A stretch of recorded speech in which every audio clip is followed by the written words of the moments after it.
This is Robert Kraft, and I'm coming to you live on SNNLive, and we're here at the LD Micro Main Event 2015 in Bel Air, California. With me right now is Ron Woessner from COPsync. COYN is the symbol. Ron, welcome back to SNNLive. Thank you. It's a pleasure to be back. Thank you so much for coming back onto our program. Now, it's been a few months since we last spoke to you, but before we do an update, let's get an overview of the company. COPsync provides two synergistic and complementary products that address the compelling problems that exist in America today. One of which is that we have incidents like this occurring in San Bernardino County, just down the road from us. Number one. Number two, we have 18,000 law enforcement agencies in America, and not one of them can communicate with any other law enforcement agency to share mission-critical actionable information or broadcast crimes in progress. And the COPsync network is the system that provides that communication ability.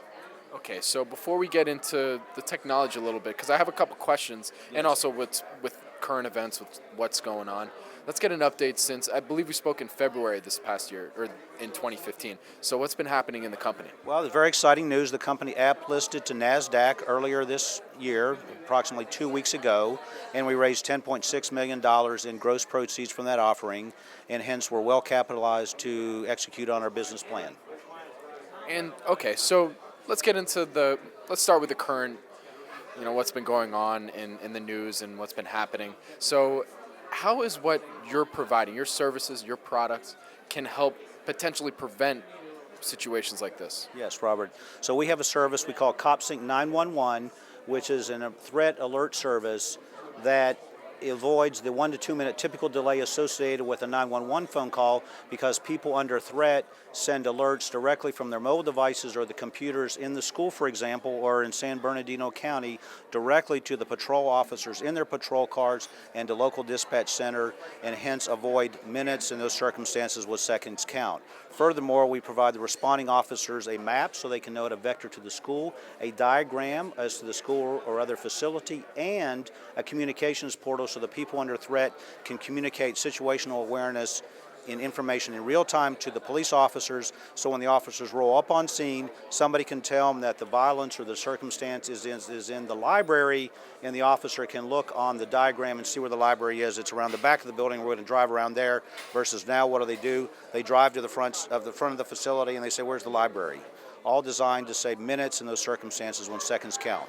Now, there seems like there's a lot of data that needs to be compiled and put into the system in order for all these different stations to have this kind of information, so that they know, like you said, where the library is, where other parts of the schools are, or various other institutions. So tell me, how are you able to collect all that data so that you can then sell the service that you have?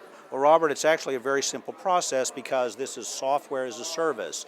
And so hence the facility itself, all they need is to download the software, and the local IT people put it on the computers in the facility or the mobile devices of the adults in the facility that have access to the service.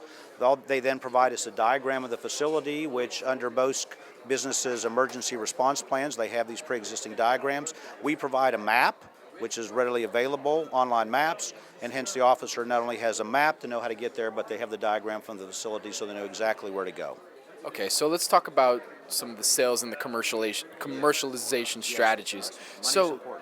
Yes, so what I'm curious about is, how do you market? How do you get out to the schools? Yes. I mean, does it only take one school to adopt it, and then a couple other schools are now interested in your services?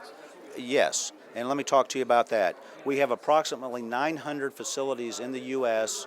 that are using our COPsync 911 threat alert system to provide this measure of protection to the facility. And when I say facility, I'm talking about schools, I'm talking about courthouses, I'm talking about government buildings, I'm talking about energy infrastructure, I'm talking about daycares. Any facility that has more than the average level of concern about their security is the right customer for this product. So for example, in the state of New Hampshire, the New Hampshire governor decided that COPsync 911 was the best of breed of these e-alerting technologies, and they made the decision that any school in New Hampshire that wants to use this service in New Hampshire, it will get it with grant monies, and obviously we plan to replicate that success in other states as well. So I'm curious about maybe some of the competition. I know there's probably a lot of people who recognize that there is a problem. Yes. There's a security problem. Yes. So is there any other technology out there that is competing with you guys right now? Yeah, so there are a number of e-alerting systems, and from our perspective, we're looking to, of course, we're the best of breed, for the record. However, beyond that, we're looking to get our fair share of that business. So to put the numbers in context, there are 100,000 public schools in the U.S. There are hundreds of thousands of courthouses, daycares, energy infrastructure facilities, and so forth. And so the market opportunity is huge. Furthermore, we have something that these other competitors do not have, and let me tell you what that is. We have the COPsync Information Sharing and Communication Network, which is a network of hundreds of law enforcement agencies in Texas and 9 other states that are poised and ready and able to receive these emergency alerts. And so we have this enormous foundation of success we've created in the law enforcement space that we're using now to leverage our space in the e-alerting circumstances. Okay, so I want to know, we're at the end of 2015. We're going into 2016. Yes. And, well, first and foremost, we just hope that something is done to make sure that these types of shootings continue to go down and down, because Correct. we just cannot keep having them happen. Correct. And from your perspective, moving ahead, going into the new year, from what you can tell me, what are some of the milestones that you're hoping to achieve with the company? Well, of course, it's a tragic circumstance when these incidents happen in our public schools and other facilities where you have the people that are least able to protect themselves are being preyed on by monsters.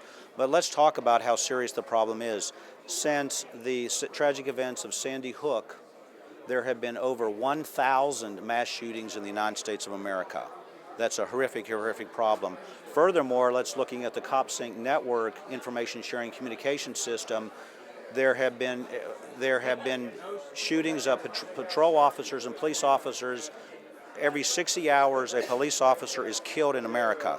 And one reason why they're being killed is because threat information that a law enforcement agency across the street, down the road, down the county in another state knows that this person is a threat against a cop, but there's no way to provide that information from one agency to the other except for the COPsync information sharing system. And so we are determined to do something to make this a better circumstance. It's completely unacceptable in America, the great country of the United States of America, that you have 1,000 shootings, mass shootings in schools, and you get a police officer killed every 60 hours because they do not know that this person is a threat against a cop. This person is suspected to be involved in narcotics smuggling or money laundering or other trafficking, human smuggling, etc. Okay, so I also want to know real quick, what's your background and how'd you get into COPsync? Well, I will have to make a confession here. I started my career as a lawyer. So now we put that on the record. Initially a private law practice, mergers and acquisitions, went into private practice, corporate securities, became general counsel of 2 publicly held NASDAQ companies, and then I saw the opportunity at COPsync to make an enormous amount of money for the shareholders of the company through our subscription-based recurring revenue, recurring cash business model, and to do something good for America, and I seized the opportunity. So where can our audience go and find out more information about COPsync? Go to www.copsync.com. Think syncing cops, connecting cops, or COPsync911.com. That's COPsync.com or COPsync911.com. My name is Robert Kraft, and I'm coming to you live on SNNLive, and we're here at the LD Micro Main Event 2015 in Bel Air, California. With me again is Ron Woessner from COPsync. The symbol is COYN. Ron, thank you so much for coming on. I appreciate your time. Thank you so much.